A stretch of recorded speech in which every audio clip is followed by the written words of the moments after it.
Hi everybody! During the last episode, we defined important terminology such as hazard, vulnerability, and disaster. We learned that a hazard is something that has potential to cause harm, that they can be natural or man-made, and that not every hazard causes a disaster.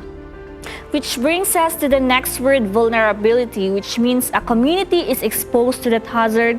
And when these factors come in place, there is a loss of life, damage to property, and the ecosystem, which is known as a disaster.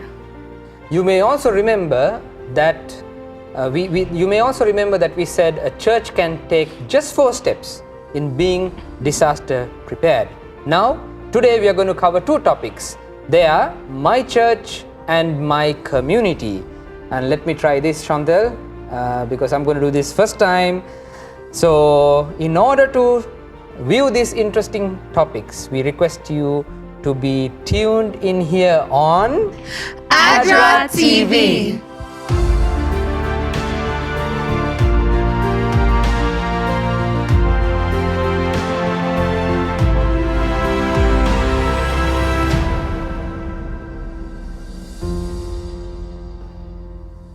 Hi everyone, again, we would like to welcome you to the second episode of the Disaster Ready Church series. And this is a very special program designed to be training for churches on being disaster ready. And still together with me are 3 wonderful people, and only one has come prepared.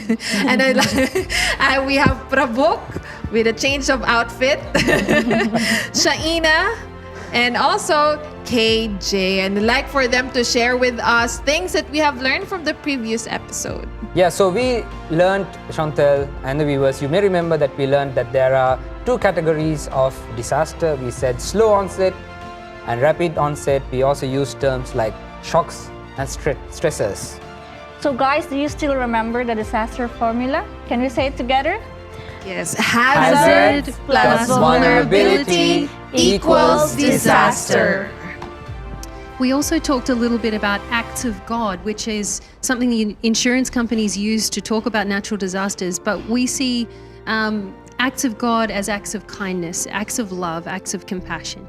Thanks, guys. That episode was a powerful episode, yes. And if you missed that, viewers that are watching right now, do check it out in our official Facebook page. And today we will be discussing the topic of my church, which is the first step of being disaster ready church. And before we get into the first step, I'd like to ask everybody to say, what are the 4 steps again in being a disaster ready church? My church, my community, my team, and my response. And today we will get into the discussion of my church. But I feel it will be important to give our viewers a bit of a context related to the broad space of emergency response.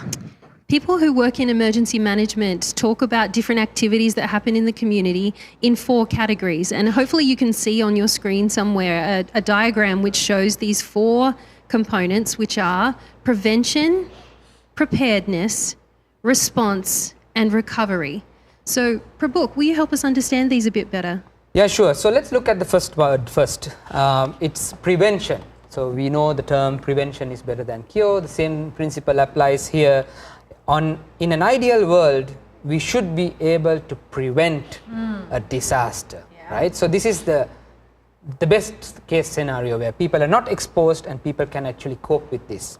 Now, if you go back to the original definition where we spoke about hazard plus vulnerabilities is equal to disaster, we actually in the development space and in the humanitarian space, we work with this formula to play around with it and to see how we can reduce the exposure to hazards, reduce the exposure that communities have to hazards so that we avoid a disaster.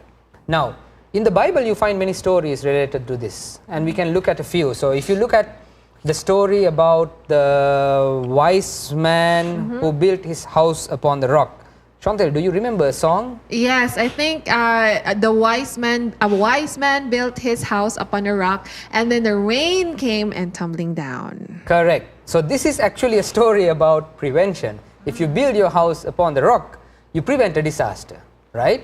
But then you can also find stories about preparedness. Shaina, can you tell us about a story? Can you share a story about preparedness in the from the Bible? What about Joseph leading Egypt in being prepared for the 7 years of drought? Yeah, that's prepared. I love that story. It's a beautiful story. What about also the story of Noah and the flood and how he prepared for 120 years building an ark? Yeah, 120 years for that one major event, right? Correct. So the reality is that no matter how well you prepare, you are always going to face a disaster, right? So, and therefore it is very important for us to respond effectively, and hopefully we can help communities to also recover. Yeah, so we do our best to prevent, and then also when it really strikes, but we also have to remember, as mentioned by Prabhu, hopefully recover. And I think the story of Nehemiah rebuilding the temple wall is a very good story from the Bible that talks about recovery. Right. So, as I mentioned, it is very important for the community for the church to be involved in this space, to be prepared, to support the communities. And a big part of this is to do a self-assessment, to look at the church internally, to see what capacities that we have, our strengths and our weaknesses, to see how we can mobilize the resources we have in our control to help communities during a disaster. And if we want to mobilize church resources, then we really need firstly to get the approval of our church board, our church leaders, the people who are appointed to make decisions on behalf of the whole church. It's important to build consensus with the whole group, because a team that works better before the disaster will work better in the disaster. And you know, you can achieve so much more if you're on the journey together with the whole church. So yeah, there's multiple reasons why it's important to get that approval of the church leaders. They've often been appointed because they have leadership skills, which could be really valuable in the event of a disaster. And we're going to talk about the type of team that would be ideal to have, you know, to lead in the disaster that's coming up later. So stay tuned for following episodes on that. Yeah, in the Australian context, it's important to get that approval in writing and in the minutes of meetings so that you're covered by insurance as volunteers. But mainly just to have everyone on the same page, because it's not an individual endeavour. To be an individual hero in a disaster won't do much. It's a team sport, right? We all need each other. Do you think there are other benefits of actually getting this church board approval? Why do we recommend to get approval or build consensus? You mentioned that these leaders the faith leaders have leadership qualities that can be useful in a response. Are there any benefits in processing the approval? I think having those conversations with those leaders and helping them to understand the value of it goes a long way to being able to put in place plans later. You know, they are often involved in making those plans and have a lot of influence in your community. And so if you're going to get a large number of people on board, then maybe you need to go through those conversations and address some of their potential concerns. Like they might be looking at it going, oh no, this is going to take too much time. You know, how can we, afford this time to be prepared? But then, it's so important to invest that time. But it may not take as everyone. It might just need a few people. Actually, in Australia, we often recommend that the church board approve a smaller subcommittee. Sometimes we call them an emergency management committee. It might be between 2 to 6 people who have the church board's approval to make decisions in a hurry, because as we know from last episode, some disasters are rapid onset. You don't have time necessarily to wait for the next board meeting, which is a month later, to get decisions on whether you're going to mobilize. So it's really helpful in a practical way for the church board to have approved those individuals ahead of time so they can act quickly.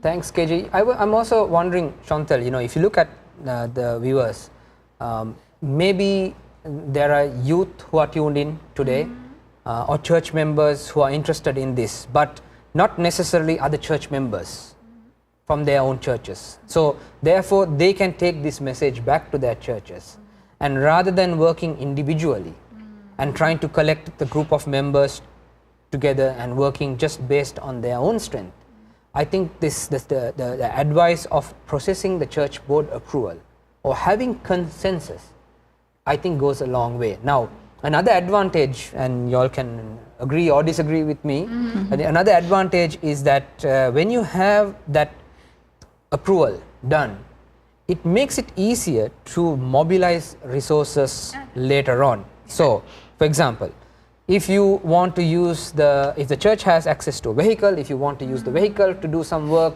if you want to take some time during Sabbath school or allocate some youth meetings to discuss about this, it becomes much easier because it is an approved program, right? So it can be, now of course this is heavy on the Seventh-day Adventist context, but I think it is relevant to other faith groups as well, isn't it? Yeah, also they have the credibility when they go to the local government to say, hey, you know, we'd like to offer what we can do into the larger community space. It's those leaders that have the credibility. If someone who's not a leader tries to go and make that relationship, it might not be so easy. Yeah. And then also church boards and church leaders, they have also this group, and it makes a message move across faster. Especially if we want, because disaster ready church is not just about, yes, it's about doing and being active, but it has to, it's a message also wherein, or we educate people and all in this stuff. But if we get church leaders to get into the same boat, like imagine it, they can influence other church leaders as well, and it makes the message move across faster. Just like here in the Philippines, I would just like to highlight, we have a very beautiful experience or relationship with our ACS, the ACS organization, or the Adventist Community Services. And like when we started the Disaster Ready Church, it moved faster, and not just like in one island, but like the whole Philippine set up a national program then. So at the Disaster Ready Church training of trainers, it was the ACS directors that we trained because they are the ones mainly present in the communities also. So at the end of the day, we have our limitations, but churches, they have also, you know, powerful, they already have this and that, and it makes it faster. I just want to second what Chantal said, because Chantal, together with me and Shaina and Carl, who sadly couldn't be here for these episodes, he's somewhere in the north working on a project. We worked with these TOTs at the 3 unions, and the attendees were exclusively actually ACS representatives. So this is something very unique, Chantal, that you have in the Philippines, and you need to cherish it. And I really hope that it can be also replicated in other countries where ADRA and the church exists, where ADRA together with ACS could actually prepare and work together and make us a more effective organization altogether, right? So now, I'm also just going back a little bit in terms of processing these approvals. KJ, I think there's also implications related to insurances and things like that, you know. So if at all the church mobilizes volunteers, they'll be covered by insurance if it's an approved program. Am I correct? Yeah, the church as a whole provides insurance coverage for volunteers who are local church volunteers as well as ADRA volunteers. We're all on the same team and have that similar coverage. And so, but to be covered by those policies, at least in Australia, you need to have church approval for the activity that you're doing. So these are just some benefits of processing church board approval, right? Now, I just want to step out a little bit from the Philippines and Australia context, because we know that many of our viewers will not be from these 2 countries alone. And in some countries, you really don't have a very large Seventh-day Adventist church presence. Like, for example, my country in Sri Lanka. Compared to the population, the church presence is really small. We have very key institutions in Sri Lanka, located very strategically, geographically, but then the membership is quite limited, right? So in this case, the message that we can give for ADRA officers is to actually partner with other faith-based organizations, with other faith groups, with youth groups that have the interest to do this.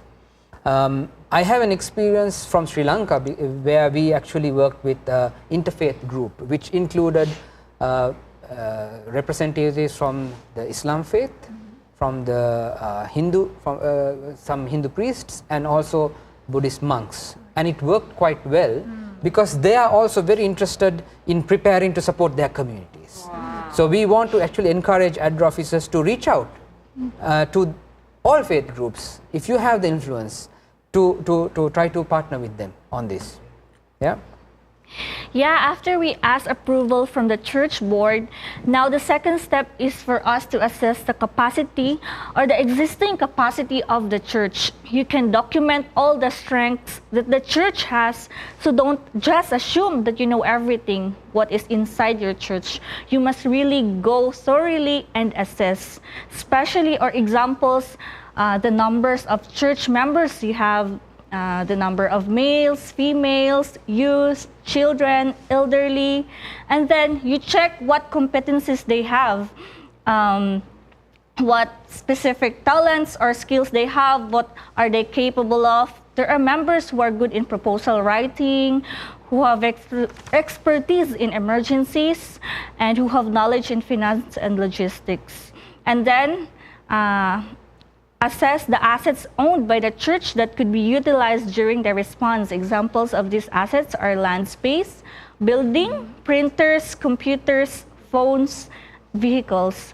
And then other partnerships that can be useful or key stakeholders that the church is in contact with. For example, organization, government offices, agencies in your communities that you can partner with or top up in times of disaster. Actually, ADRA is now working out a manual for this program to be released in early 2024, and there we will provide you with a template which you can use to fill in assessing the capacity of your church. So to sum up, the purpose of My Church component is mainly to assess your church capacity. Ayun, to really know what you have as of the moment. Sometimes we take this for granted. We just go inside the church and we sing together, we pray together, and Chantal, do you know how many members are in your church? Okay, I believe we're about 75 to 100 members. Very good, very good. Yes. Please don't ask that question from me because I don't know the I answer. am about to ask that question. How about KJ? Do you know how many? How about Shaina? No, I go to church everywhere. That's good excuse. Yeah, good excuse. She got out of that. I mean, even membership, just membership, and now getting into like, what do you have? I haven't asked these questions actually. And now I'm realizing during our conversation that the church has assets. Yeah, I just figure we have rice cookers, we have machines, we have this and that is owned by the church. That is not just owned by one person. I believe this is very useful information, but Shaina, can you please further explain how this information can be used? Sure. For example, church has a large land area which is generally not flooded during the rainy season. This space can be utilized as an evacuation center during a disaster. We could put up tents or temporary shelter for 100 brothers and sisters from the community so that they are safe during a disaster. And if this is the case, then the church can maybe decide to structure the land a bit better for future use. Maybe they can put up or build more toilets in that vacant area also. Yeah, knowing what you have, what capacity you have as a church is really important, so that you can know what you have to offer, and also so that you can be realistic and make choices about what you won't do. That's also important. In Australia, often the churches have halls and kitchens. The kitchens can be used to make food to distribute to people who have a food shortage in a disaster, or to cater for volunteers that might be coming from somewhere else and need food while they stay and do cleanup activities or those sort of things. There's a lot. And sometimes you don't even think that your skill might be relevant in a disaster, but it is. There are so many skills that you don't think about that are relevant. We have one church in South New South Wales that runs a beautiful ministry in the recovery phase. So thinking about that cycle that we talked about, churches can be involved not only in the immediate response afterwards, but also in that longer term recovery and prevention and preparedness. But in the recovery phase, they have a sewing group, and they call it Sparks of Love. And people that have been impacted by bushfires in that area can come and spend time sewing blankets to give to others who might be in need, and they talk together and share their experiences, and it's just such a beautiful thing. So someone with sewing skills is important, to have. People that have skills in childcare are also really valuable. We have Sabbath school rooms. Sorry, were you going to say something? No. We have we have rooms and spaces and people that can look after children. And often in a disaster situation, there are parents who would love to go and volunteer and help. They really have that same heart of service, but they have a responsibility to look after small children. And so if we can, as a church, use our skills in entertaining children with games and, snacks and things at the church, then those people can be mobilized to help, or, parents that have been impacted can also go and use a bit of time to do their insurance claim to fix up the fence that they needed to at their home or whatever it is. And it's the little things that make such a difference. Yeah, I think what I was trying to say earlier, KJ, is that a lot of the things that churches could do does not actually require finances, or maybe I can say does not require a lot of finances, right? So just the simple example that Shaina gave, just opening up your, if you have a large land extent, just opening up your doors to accept people during a time of disasters would be enough, Yes, and I remember that quotation, like, I always hear it in sermons, like, the best ability is your availability. Yeah. Wow, And I okay. believe that really hits the point, that it doesn't have to be always money, but being available. So yes, everybody that's watching, just imagine what our churches can do. Imagine this image of our churches being able there and be present in the community when this happens. I mean, personally, like, not just one church, but churches all over the Philippines, in Australia, Sri Lanka, or over the world, I cannot imagine the impact also that we can do, and just being a blessing in the communities. But I have one question per book before we get into, like, you were trying to speak to young people a while ago. Have you experienced doing activities with young people, just to know what do I have? Like, what can I give? So like Shaina said, there will be a manual out early 2024, which will have specific tools that you can use to assess your capacity. However, you can still be creative. And I can give you an example of something that we did in Sri Lanka several years ago. We asked the youth to sit in one circle, and we gave everyone a piece of paper and a pen. And we asked them to write their name on top and write one skill or one talent that they had. And then we asked them to pass the paper to the right. And someone else would write another skill or a talent that they saw in that person, right? And when it went around, it was amazing to see that we had so many talents and skills that actually we never knew that the youth had, but their friends knew. And in many cases, we never used for our work, So if you do an activity like that and, be creative with trying to do these assessments, you will be surprised. I can guarantee you that you will be surprised as what level of skills and capacities exists in the church. Yeah, listening now, I'd be like, can I do that? I'd be very excited to do that and apply that in my church. Now, next question for my church, KJ, what if a church is not a disaster-prone area? Right. This is often something that leaders who are reluctant to jump on board might be thinking, hey, we don't actually live somewhere that's as risky as, say, in the Philippines. Is it really worth our time? Well, if your church property is in somewhere that's safe, then maybe it might be a great place for people who have been impacted in a neighbouring region to be able to come.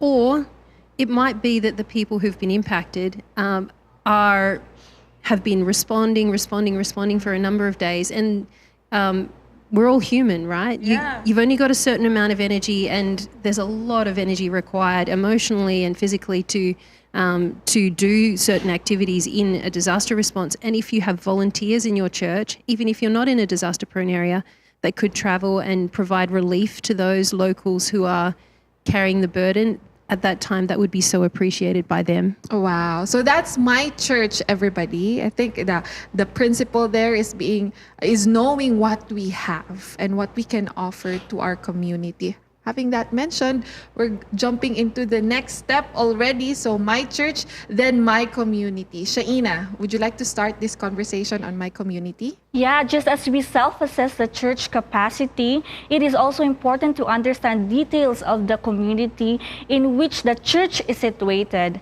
which brings us to the second step in being a disaster-ready church, the my community. Yeah, it's so important to understand that our churches are part of a bigger community. We don't act alone, and we depend on the larger community for many things. We're connected to them socially and also in practical ways in our communities. And this conversation somebody may feel like, oh, do I really know my community? Like, guys, us here, how well do you know your community? In a scale of 1 to 10, 10 is like really knowing everything about there and who's there. So let's start with Shaina, 1 to 10. I think 4. 4? Yeah. Maybe 2. 2? Yeah, I would say 2 also. Yeah, I would say 2.5. Because I've been living there for 28 years already. So yeah, sometimes do I really know the details where I live? And yeah, that's where we have to really start on this conversation on my community, right, KJ? Yeah, absolutely. I've moved not too long ago to take a role at ADRA, and so the place where I'm living is kind of new, and I travel a lot for work, and it takes time to build those relationships and to get to know your way around places, and that local knowledge though in a disaster is so important. So I need to learn more about my community.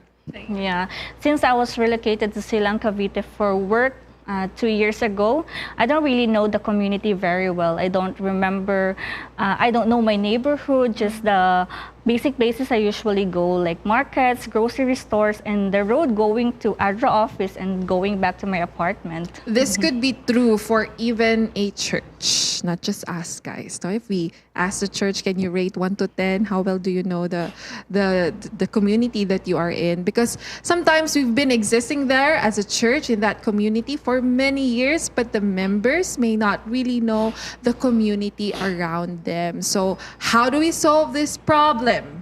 Good question. The best approach is to go from macro to micro. Oh, macro to micro. What? Provoke.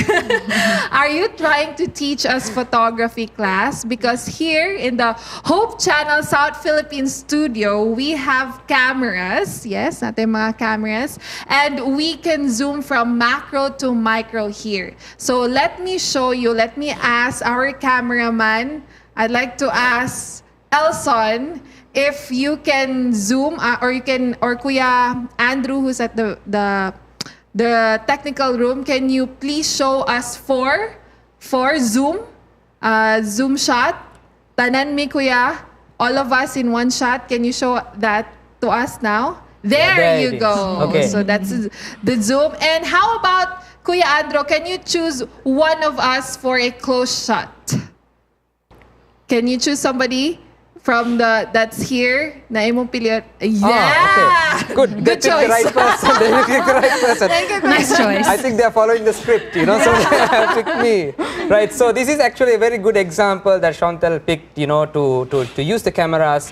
This is the same way that you can actually do community assessment. You can start the process of understanding your community. You can start first with secondary sources, you can use the internet, you can use some other publications, newspapers to get to know what's going on in your community, to get to know your community a little bit better, and then you can zoom in. So you can even go to government offices to get more details, and then you can zoom in to exercises like community mapping. And these are all good places to start. Yes, so we can go to the community, government offices, and ask for broad population data, such as asking the number of members in the community, how many males, females, children, and elderly. The church also can get together one afternoon and draw a map of the community. You can use Google Earth to assist you and even do it digitally if you have the capacity. Now, once you have these details, you can move into more micro-level details. Yeah, so I think the key point here is to ask your question, ask yourself the question, how well do you know your community? How well do you interact with the community? And there are several tools that will be provided through the guide, and you need to take a step-by-step approach in understanding your community. A good place to start, and we recommend, by starting with mapping the history of disasters in your communities. Okay, so let me give you an example, Chantal. So you live here in Cagayan-de-Oro. Yes, sir. Within the last 5 years, can you list down a few disasters that your community faced within the last 5 years? Okay, so for the last 5 years, we had it was not really a typhoon, it was more of a low pressure area that went on. So it was in Barangay Bugo. Okay.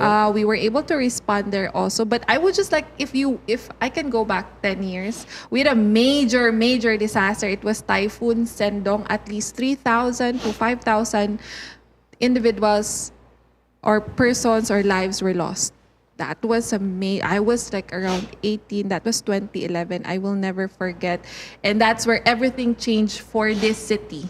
That typhoon. That's so far for the last 5 to 10 years, we have been facing typhoons and floodings. How about you, KJ? Did your community face a disaster within the last 5 years?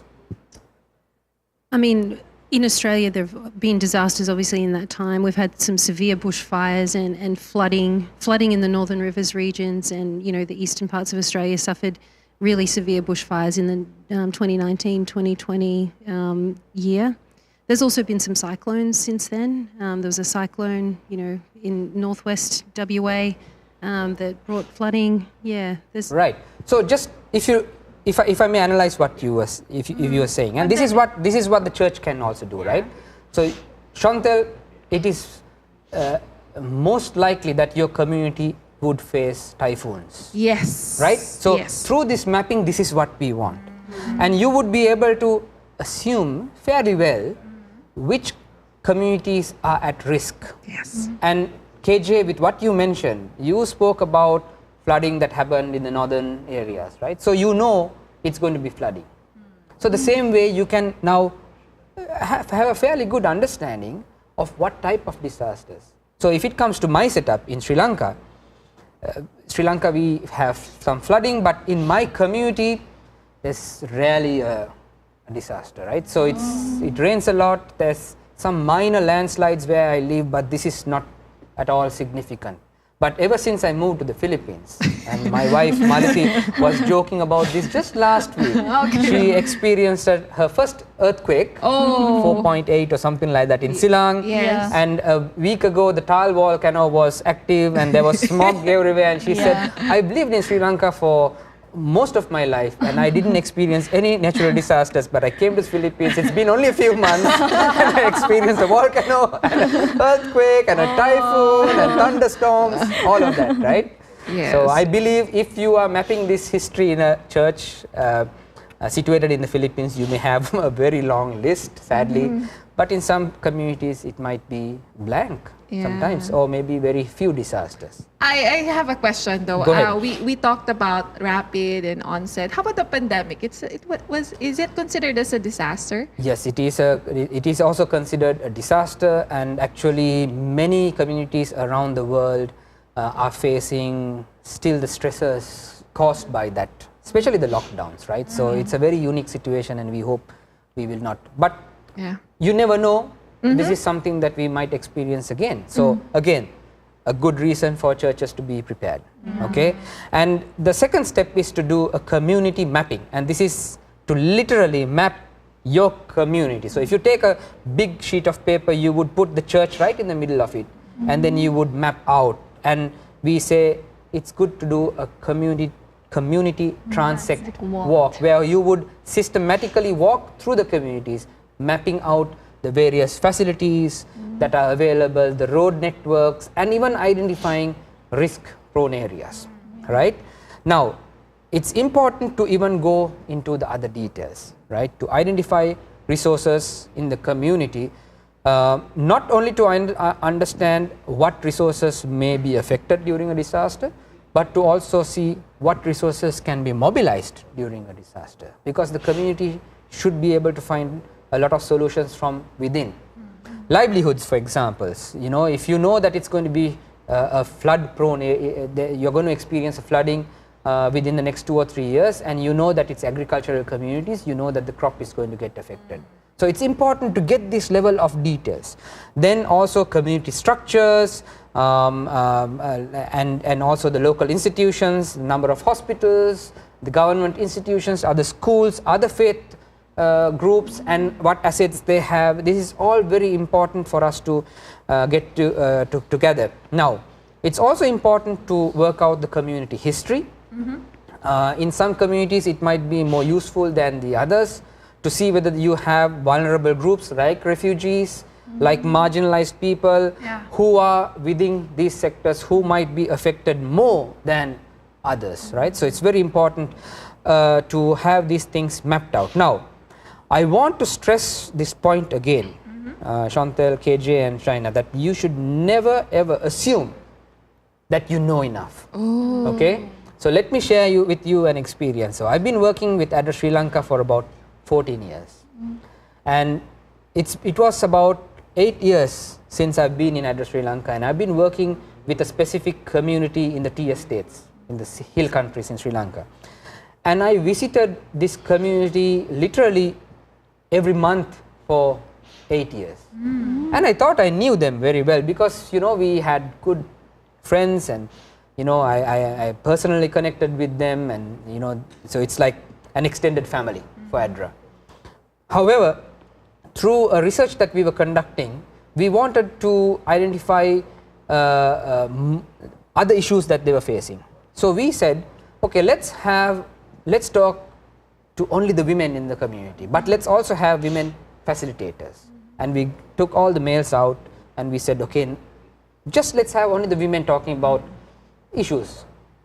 And the amount of information that we got shocked me, because I've been going to these communities for 8 years, and not just going and coming, right? Conducting assessments, interacting with them systematically on ADRA projects. But there were issues that were underground that we never ever heard about, and only when we got the women to speak, we got it. The same way, if we had done with the children or the youth, you might get it. So first thing is, you should never ever assume that you know the community well enough. You need to do that very systematically. The second one is to gather information systematically through the tools that we will provide. Be creative. You can also look online, but try to have a database of this.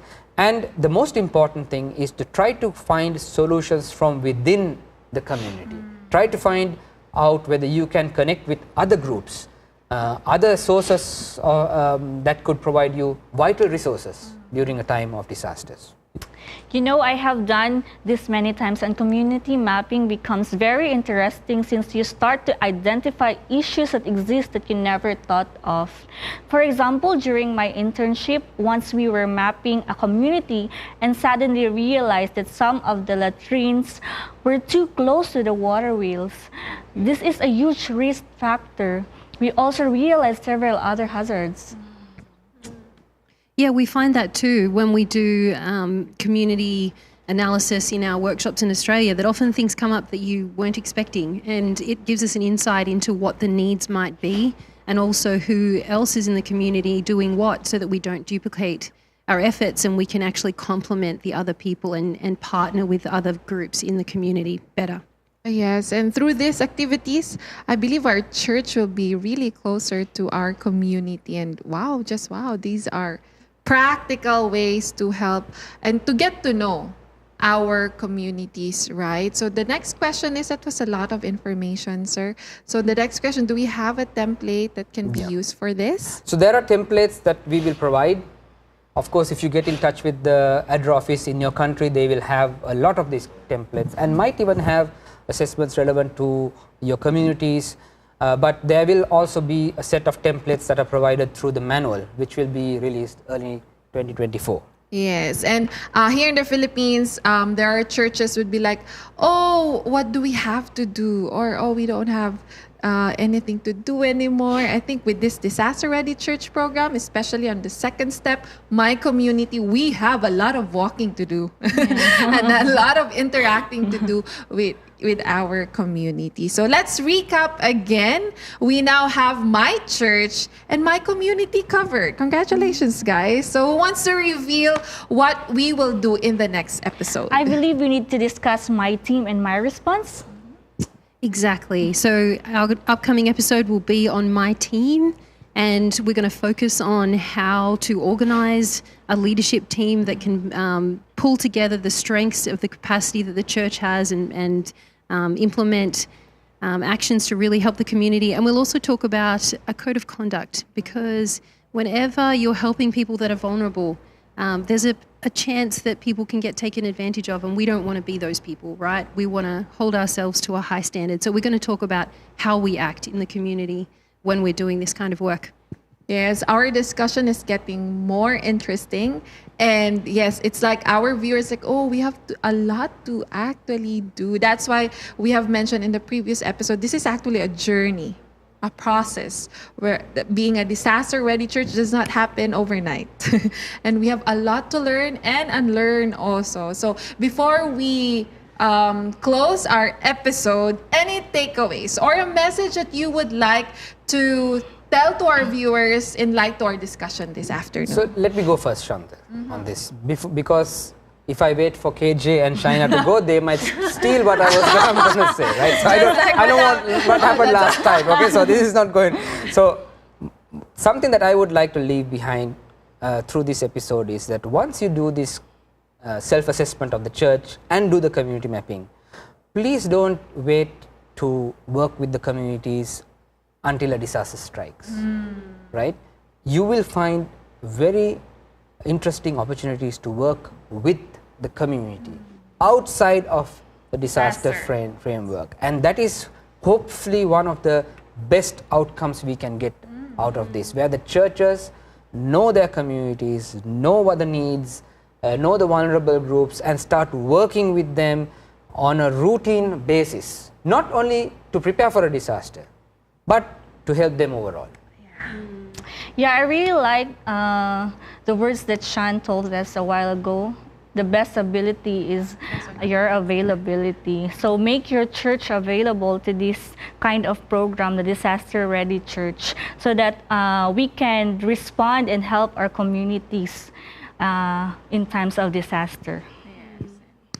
Yeah, so my church, knowing our capacity as a church means that we'll know what we have to offer, and our community will want to work with us if we know what we have to offer and if we're complementing what they're doing. So we need to understand them and we need to understand ourselves. Yes, and for me, to everybody that's watching and to all of us, I would like to change the point of view. What if I'm a community member and you guys are doing this for me and my community? I think we are sending a very strong message in this step, my community, that wow, this people cares for us. Like, who am I? I'm just a normal or an average farmer, and and you're spending time for me to be safe. Like, you actually value my life, and if a community member may be thinking, oh, nobody really cares about me, and then bang, church members going to communities, sending a strong message, hey, we care for you and we'd like to know if you're safe and this and that, and we'd like to know more information how we can be of help. And that's a powerful message. Okay, and I think our viewers also has their own takeaways, and you can comment there on Facebook. Shaina? Remember, we have to be #Disaster Ready Church, and we can be by making ourselves, and we we have available. It starts with that. Yeah, your ADRA family is here for you. If you're a church and you're wanting to jump on this journey, we want to be there to support you in this journey. So don't miss the next episodes too. And we would also like to really thank the Hope Channel team here in the South Philippines who have been helping us make these programs. We would also like to thank ADRA Australia, who gave us the initial funding for the disaster ready church programs in the Philippines, and also to, and this is Philippines specific, to all the ADRA angels in the Philippines. The support that we've been getting from you is amazing, and we are able to do these programs and now go even beyond the Philippines because of your support. So thank you very much. Thank you very much. And to our viewers who have allowed us to enter into your homes, thank you for tuning in to our Disaster Ready Church series. What, again, is the 4 steps? What are the 4 steps again to a disaster ready church? My church, my community, my team, and my response. And next episode, we'll be talking about my team. See you only here on ADRA TV.